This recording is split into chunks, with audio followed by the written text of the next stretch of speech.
저희가 그동안 살펴보았던 로마서 말씀은 앞으로 두 번의 시간이 남아 있는데, 이 나머지 두 번의 말씀은 저희가 부활절 이후에 살펴보는 것으로 잠깐 넘겨놓고, 오늘은 종려주일을 맞이하여서 십자가에 대한 말씀을, 그리고 다음 주일은 우리가 부활에 대한 메시지를 전하고자 합니다. 오늘부터 시작하여서 이번 한 주간 동안을 우리는 고난주간, 패션위기라고 부르게 되어집니다. 저는 이 고난주간을 다른 말로 한번 바꾸어 본다면, 이 고난주간은 세상을 바꾼 일주일이다라고 표현해 보고 싶습니다. 우리 성부 하나님께서는 이 땅을 창조하시기 위해서 일주일이라고 하는 시간을 사용하셨다면, 성자 예수님은 이 땅을 구속하시기 위해서 일주일의 시간을 사용하셨기에 세상을 바꾼 일주일이라고 할 수 있지 않을까요?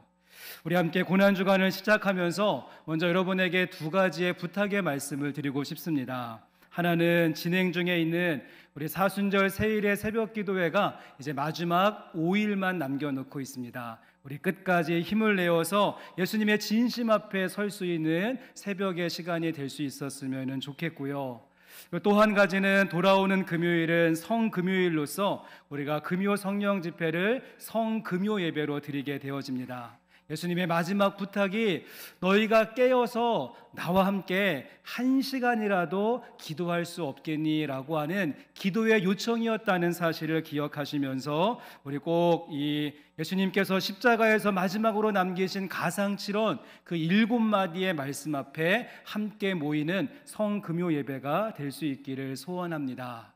여러분, 주변에 계신 분들의 부고 소식을 들으면 꼭 시간을 내셔서 장례식장을 방문하지 않습니까? 네, 우리 교회에서 금요일 날 예수님의 부고 문자를 보내드리지는 않겠지만, 여러분 꼭 금요일의 시간을 구별하셔서 성금요 예배에 함께 동참해 주시기를 부탁을 드리겠습니다. 우리 주변에 계신 분들과 함께 인사하겠습니다. 서로 보시면서 예수님의 발자취를 따르는 고난주간이 되십시오. 한번 같이 인사하실까요? 예수님의 발자취를 따르는 고난주간이 되실 수 있기를 바랍니다. 자, 오늘은 저희가 이 세상을 바꾼 일주일을 시작하면서 예수님께서 세상을 바꾸셨던 도구인 우리가 십자가에 대한 말씀을 오늘은 같이 묵상해 보고자 합니다. 오늘 말씀을 기록하고 있는 사도 바울은요, 요 십자가라고 하는 말 뒤에다가는 도라고 하는 말을 추가합니다. 그래서 십자가의 도라고 하는 표현을 사용하게 되죠. 여기서 도자는 길도자, 십자가의 길이다라고 하는 의미도 있지만, 여러분 이 부분의 영어 성경을 보시면 The Message of the Cross, The Message of the Cross, 그래서 십자가의 말씀, 십자가의 메시지다라고 하는 의미를 가지고 있습니다. 또한 사도 바울은 이 십자가의 도가, 이 십자가의 메시지가 구원받지 못하는 멸망받는 자들에게는 미련한 것이 되겠지만, 구원받은 우리에게는 하나님의 능력이 된다고, 하나님의 능력이다라고 선포하면서 오늘 말씀을 시작하고 있죠.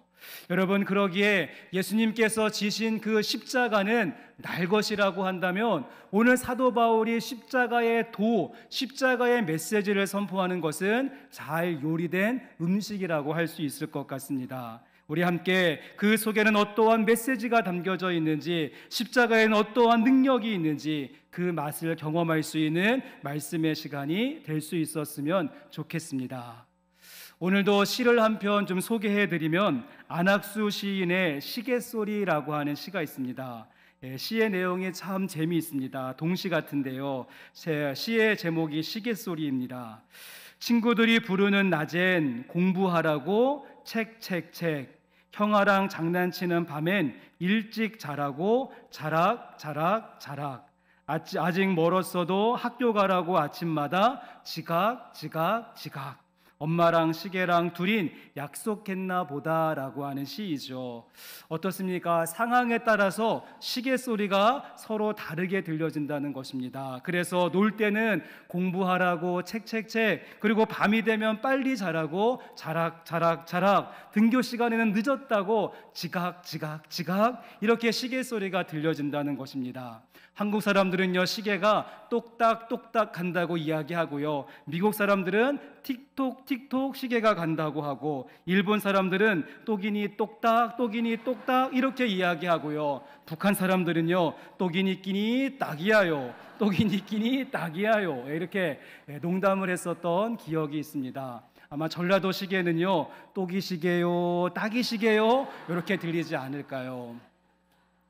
여러분, 그렇습니다. 이 시계 소리가 내가 어떠한 상황에 있고 어떠한 위치에 있느냐에 따라서 서로 다른 소리로 들려오는 것처럼, 오늘 세상을 바꾼 도구인 이 십자가도 역시 요리하는 방법에 따라서, 그 메시지를 듣고 있는 사람들의 상황에 따라서 서로 다른 의미로 전달되고 서로 다른 능력으로 역사하게 된다는 사실입니다. 그래서 오늘은 저희가 함께 이 사도 바울이 요리해서 고린도 교회 성도들에게 전해주고 있는 십자가의 도, 이 십자가의 메시지가 그들의 상황 가운데 어떠한 말씀으로 선포되어지고 있는가를 같이 한번 살펴보시면서, 그 내용이 오늘 나에게는, 지금 이 시간 나에게는 어떤 의미가 있는 것인가, 적용점을 찾아보는 말씀의 시간으로 삼고자 합니다.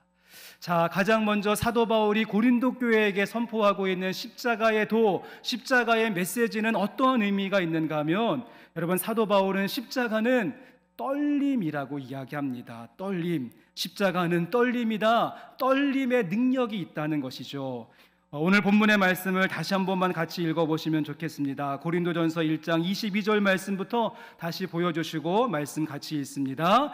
유대인은 표적을 구하고 헬라인은 지혜를 찾으나 우리는 십자가에 못 박힌 그리스도를 전하니 유대인에게는 거리끼는 것이요 이방인에게는 미련한 것이로되 오직 부르심을 받은 자들에게는 유대인이나 헬라인이나 그리스도는 하나님의 능력이요 하나님의 지혜니라. 아멘. 어떻습니까? 지금 사도 바울도 시계 소리의 원리를 가지고 설명하고 있는 것입니다. 그래서 이 십자가의 도, 십자가의 메시지라고 하는 것이 표적을 구하는 유대인들의 입장에서 본다면 그것은 거리끼는 것이 될 것이고, 지혜를 찾는 헬라인들의 입장에서 들어본다면 그것은 미련해 보이는 것처럼 그 소리가 들려진다는 것입니다. 여러분, 그도 그럴 것이, 이 표적을 구하는 유대인들의 입장에서 한번 들어본다면, 이 여러분 십자가는 유대인들에게 표적과 기적의 관점으로 본다면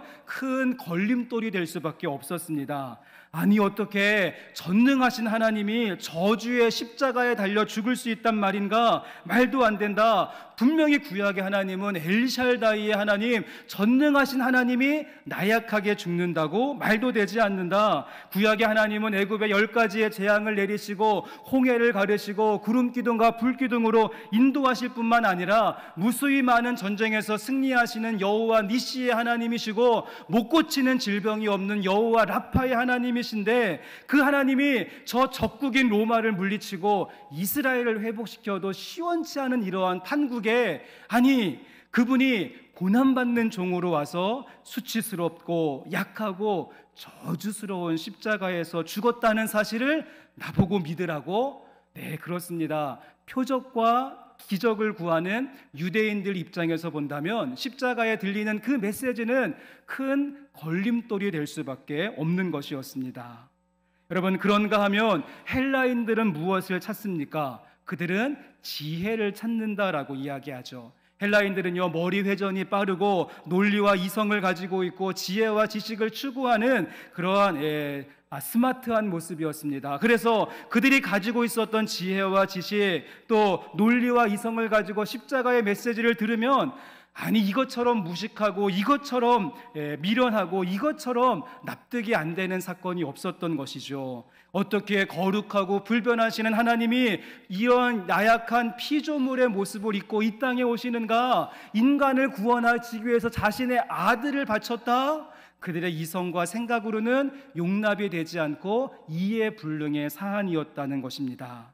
자, 이러한 틈바구니 속에서 오늘 사도 바울이 선포하고 있는 십자가의 도, 십자가의 메시지가 무엇입니까? 그렇지 않다는 것입니다. 고린도 교회 성도들이여, 여러분이 진정한 십자가의 의미를 안고 그 안에 녹아있는 예수 그리스도와 하나님의 사랑의 높이와 깊이와 넓이와 길이가 어떠함을 깨닫는다라고 한다면 여러분의 영혼은 떨릴 수밖에 없고 여러분의 마음은 먹먹해질 수밖에 없으며 우리 모두는 그 십자가 앞에 무릎을 꿇을 수밖에 없을 것입니다. 떨림의 영성에 대해서 말하고자 했습니다. 골로새서 2장 14절 말씀을 한번 보여주시면 이러한 구절이 있습니다. 골로새서 2장 14절입니다. 우리를 거스르고 불리하게 하는 법조문으로 쓴 증거를 지우시고 제하여 버리사 십자가에 못 박으시고.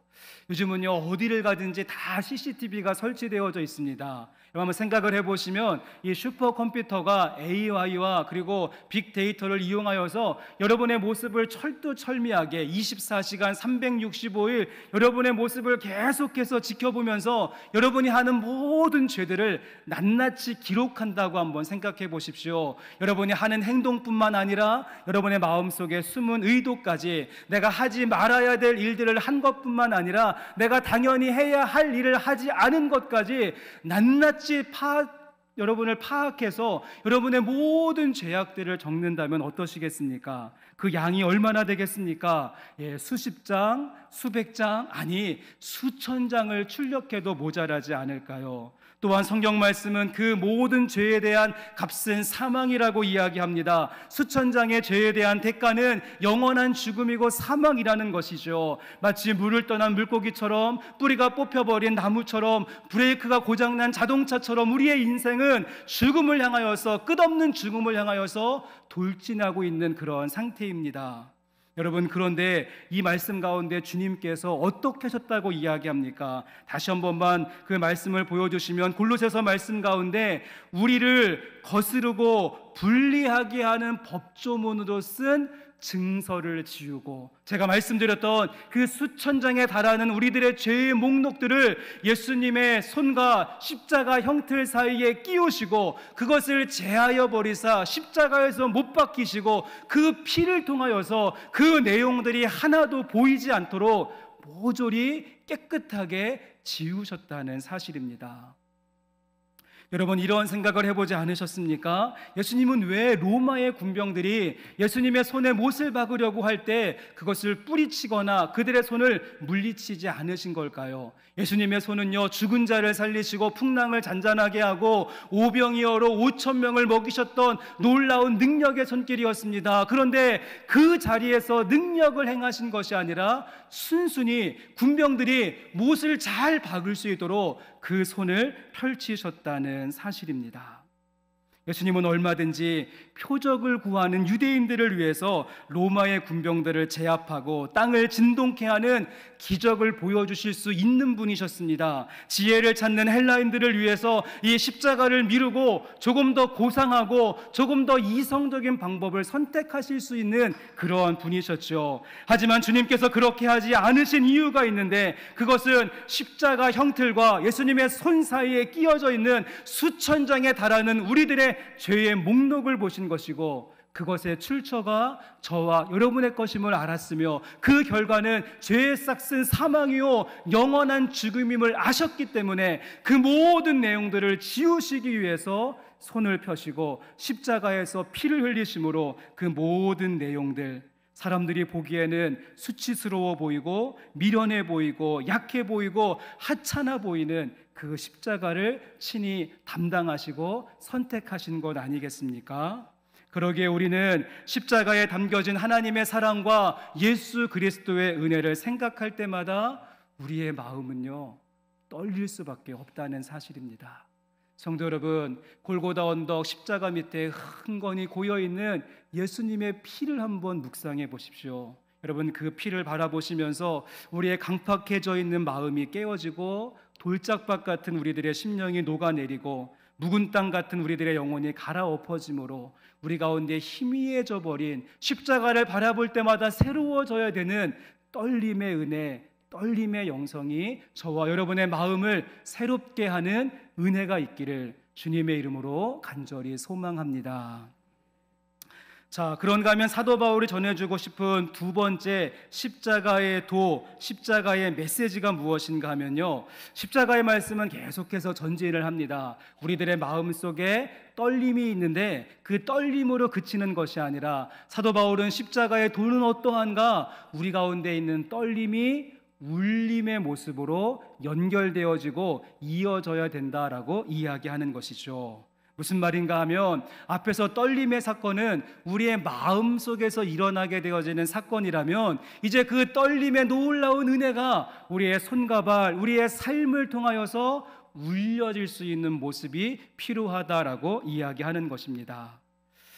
오늘 사실 오늘 본문의 말씀을 저는 고린도전서 1장의 말씀 전체, 특별히 고린도전서 1장의 후반부의 말씀을 본문으로 정한 것이고, 우리가 시간 관계상 한 파트만 읽었는데요, 말씀을 조금 내려오셔서 여러분 26절 말씀부터 마지막 31절까지의 말씀의 좀 부분을 보시면 여기에 반복되는 단어가 하나가 있어요.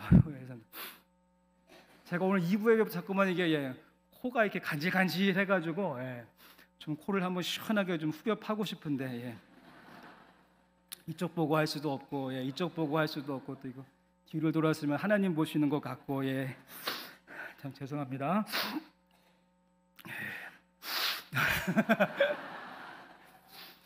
좀 환절기라서 그런 것 같습니다. 네, 말씀을 보십시오. 말씀을 26절 말씀부터 마지막 31절까지의 말씀을 보시면, 형제들아 너희를 부르심을 보라라고 말한 다음에 이 말씀에 택하사라고 하는 말이 여러 번 반복이 되죠. 우리 27절 말씀과 28절 말씀 같이 한번 읽어보도록 하겠습니다. 그러나 하나님께서 세상에 미련한 것들을 택하사 지혜 있는 자들을 부끄럽게 하려 하시고, 세상에 약한 것들을 택하사 강한 것들을 부끄럽게 하려 하시며, 하나님께서 세상에 천한 것들과 멸시받는 것들과 없는 것들을 택하사 있는 것들을 폐하려 하시나니. 사도 바울은 지금 대조법을 쓰고 있습니다. 미련하고 약하고 천하고 멸시받고 없는 사람들을 특별히 택하셔서 지혜 있고 강하고 있는 사람들을 부끄럽게 하신다라고 말씀하고 있고요. 지금 반복되어지고 있는 택하사라고 하는 말씀의 의미는 단순히 우리가 뽑히고 간택되어졌다 이런 의미를 넘어서, 여기에서 택하사라고 하는 말의 의미는 너희가 택함을 받았다라고 한다면 택함 받은 자로서의 삶의 모습과 그러한 행동, 그러한 생활의 모습까지 요구되어지는 것을 내포하는 의미가 될 것입니다. 그래서 30절 말씀에서 무엇이라고 말했습니까? 너희는 하나님으로부터 나서 그리스도 예수 안에 있고, 예수는 하나님으로부터 나와서 우리에게 지혜와 의로움과 거룩함과 구원함이 되셨으니, 우리가 하나님으로부터 나서 예수 그리스도 안에서 택하심을 받았다라고 한다면 지혜와 의로움과 거룩함과 구원받은 자의 합당한 생활의 모습이 나타날 수 있어야 된다. 한마디로 우리 가운데 삶을 통하여서 그 십자가의 영성이 울려질 수 있어야 된다라고 하는 말씀의 의미가 될 것입니다. 그런데 이러한 관점을 가지고 지금 편지를 받고 있는 고린도 교회 성도들의 모습을 보았더니요, 그들 가운데 십자가 앞에서의 떨림의 영성이 희미하게 되어지자 그들의 생활 속에서 윤리가 완전히 무너지고 바닥치고 말았습니다. 분명히 겉모습은요 그리스도인들 같은 모습인데 그들이 행하는 행동을 보았더니 그리스도인다운 모습이 다 사라져버린 모습을 보여준 것이죠. 물론 고린도 교회 안에요 다양한 은사가 나타나고 예언의 말씀도 선포되고 영적인 황홀한 체험도 있었습니다. 하지만 그 영성이 삶으로 연결되어지지 않은 것이고, 성령의 나타나심과 현상들은 있었지만 그것이 거룩함과 진실한 모습으로 일치되지 못하는 그 불협화음이 고린도 교회의 문제가 되어졌습니다. 예를 한번 들어본다면요, 여러분 그 고린도 교회 안에 음행의 문제가 아주 심각했는데요. 한 여인을 두고 아버지와 아들이 함께 드나드는 근친상간의 모습이 있었습니다. 성도들 가운데 사회법정에 고소하는 일들이 비일비재했고 우상의 재물을 먹는 문제를 가지고 서로 다투고 분쟁하는 그런 모습, 거룩과 윤리를 찾아볼래야 찾아볼 수 없는 세속화된 삶을 살고 말았다는 사실입니다. 여러분, 그래서 사도 바울은 이러한 생활에 젖어 있었던 지금 고린도 교회 성도들에게 십자가의 도, 십자가의 메시지를 선포하는 것입니다. 여러분 안에 진정한 십자가 앞에서의 떨림이 있다면 이제 그 떨림을 가지고 여러분의 삶을 울려내십시오. 주님께서 원하시는 합당한 삶을 살아내십시오. 여러분의 부르심을 한번 생각해 보시기를 바랍니다. 하나님은 미련하고 약하고 천하고 멸시받는 우리를 택하셔서 지혜 있고 강하고 있는 사람들을 부끄럽게 하셨는데 왜 여러분은 여전히 옛 습성을 버리지 못하고 죄와 짝하는 모습, 개가 토한 것을 다시 먹듯이 왜 죄짓는 자리를 즐기는 것입니까? 타락한 삶을 살면서 은사를 이야기하고 예언을 선포하고 영적인 체험을 간증해봤자 그것은 불타서 없어지는 공력밖에 되지 않습니다. 그러니 그 떨림의 능력이 여러분의 삶에 울림의 모습으로 나타날 수 있도록 경건과 절제와 나눔의 삶을 사십시오. 여러분, 이것이 사도 바울이 또 하나 전하고 싶었던 힘주어 말하고 있는 십자가의 도, 십자가의 메시지가 된다는 사실입니다. 여러분도 잘 알고 계시는 윤동주 시인의 십자가라고 하는 시를 소개하면 잘 아시는 내용일 텐데요. 쫓아오던 햇빛인데 지금은 교회당 꼭대기 십자가에 걸리었습니다. 첨탑이 저렇게도 높은데 어떻게 올라갈 수 있을까요? 종소리도 들려오지 않는데 휘바람이나 불며 서성거리다가 괴로웠던 사나이 행복한 예수 그리스도에게처럼 십자가가 허락된다면 모가지를 들이우고 꽃처럼 피어나는 피를 어두워가는 하늘 밑에 조용히 흘리겠습니다. 여러분, 윤동주 시인의 그 비장함이 느껴지십니까? 그냥 십자가를 교회 예배당 꼭대기에 걸려있는 모습으로 바라보는 것으로 그치지 않겠다는 것입니다. 당시에 친일하는 모습이 극에 달하고 교회가 앞장서서 신사참배에 찬성을 하고 교회가 헌금을 모아서 일본을 위한 비행기를 사다 바치는 이러한 암울한 시대 가운데 그냥 휘파람 불면서 서성거리고 있는 것이 아니라 괴로웠던 사나이 하지만 행복했었던 예수님처럼 나에게도 십자가가 허락되어진다면 그 십자가에 내 모가지를 들이우고 꽃처럼 피어나는 피를 어두워가는 하늘 밑에 조용히 흘리겠습니다. 성도 여러분, 그렇다면 저와 여러분이 모가지를 들이우고 감당해야 하는 십자가의 삶의 모습은 무엇이겠습니까? 오늘 사도 바울은 택함받은 우리에게도 택함받은 자로서의 합당한 의로움과 거룩함과 구원받은 자의 행실과 삶이 필요하다라고 말하고 있는데, 소망하기는 십자가 앞에서의 떨림이 여러분의 삶의 모습을 통하여서 울려지는 은혜가 있기를 소원합니다. 표현이 조금 과격하지만 저와 여러분, 우리 이제 모가지 걸고 우리의 삶으로 주님의 명예를 지켜낼 수 있는 삶의 예배자가 되어주시기를 주님의 이름으로 간절히 소망합니다. 마지막 한 가지를 더 보시면 오늘 사도 바울이 전하는 십자가의 도, 십자가의 메시지는요, 여기에서도 한 걸음 더 나갑니다. 십자가의 떨림이 마음에서 우리의 삶으로 울려질 뿐만 아니라 또 한 가지 한 걸음 더 나가서 그 십자가의 영성이 이제는 사람들과의 관계 속에서, 특별히 교회 공동체 안에서 어울림의 모습으로 나타날 수 있어야 된다. 어울림의 모습을 강조합니다.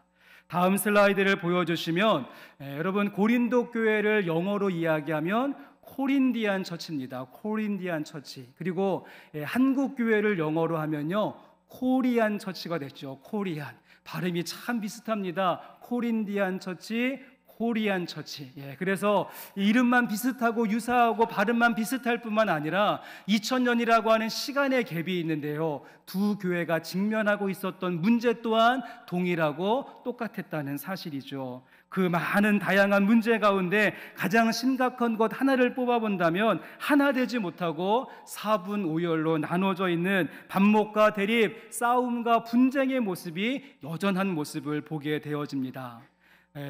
고린도전서 1장 11절 말씀과 12절 말씀을 한번 보여주시면, 내 형제들아, 근로의 지편으로 너희에 대한 말이 내게 들리니 곧 너희 가운데 분쟁이 있다는 것이라. 내가 이것을 말하거니와 너희가 각각 이르되 나는 바울에게, 나는 아볼로에게, 나는 게바에게, 나는 그리스도에게 속한다는 것이니 라고 말하면서 사도 바울이 편지를 시작하고 가장 먼저 지적하는 것이 분열되고 나누어짐의 모습이죠. 지금 고린도 교회 안에는 각자의 노선과 생각에 따라서 여러 그룹으로 나누어져 있었습니다. 그래서 어떤 사람은 그래, 나는 이 교회를 개척한 사도 바울이 최고라고 생각합니다. 그래서 바울파가 있었고, 어떤 사람은 아니 무슨 말이냐, 설교도 잘하고 웅변력이 좋은 아볼로가 최고지, 아볼로파가 있었고요. 또 어떤 사람은 무슨 말이냐, 철학에도 계보가 중요한데 이 예수님의 수제자였고 최측근이었던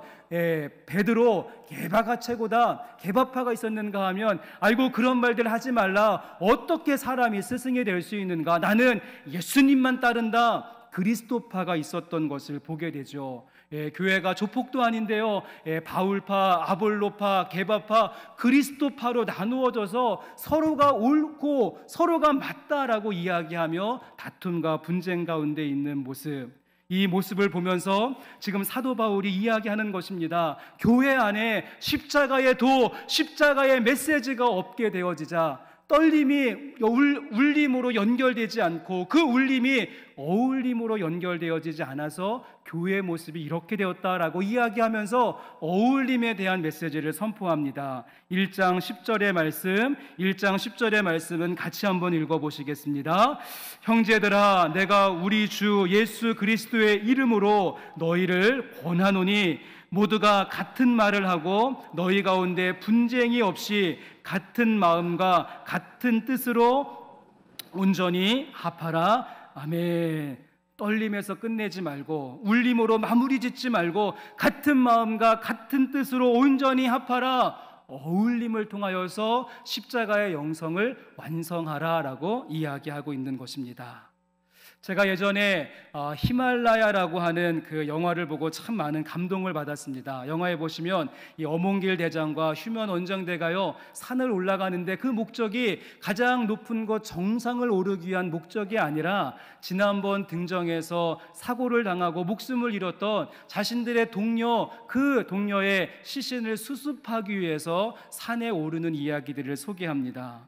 이 영화에 보시면 많이 나오는 대사 가운데 산쟁이라고 하는 말이 있습니다. 산쟁이. 모두가 산을 사랑하고 산을 타는 것을 좋아하고 산에 대한 뜨거운 마음이 있기에 모두가 같이 우리는 산쟁이다라고 이야기를 하죠. 대사 가운데요, 산쟁이는 정복이라고 하는 말을 쓰지 않는다. 산쟁이는 산에서 최후를 맞이하는 것이다. 산쟁이는 죽어도 같이 죽고 살아도 같이 산다. 이런 내용들이 나옵니다. 여러분, 그들이 산에서 내려오면 나이도 다르고 직업도 다르고 성격도 다르고 삶의 환경도 다르지만 그들이 산쟁이가 되는 순간 서로의 허리춤에 차고 있는 생명줄로 연결되어져서 앞에서 끌어주고 뒤에서 밀며 함께 걸어가는 그러한 모습, 심지어 산에 잠들어 있는 또 다른 산쟁이의 그 시신을 수습하기 위해서 다시 뭉치는 모습이 저에게는 참 많은 감동이었고 많은 교훈을 주었습니다. 성도 여러분,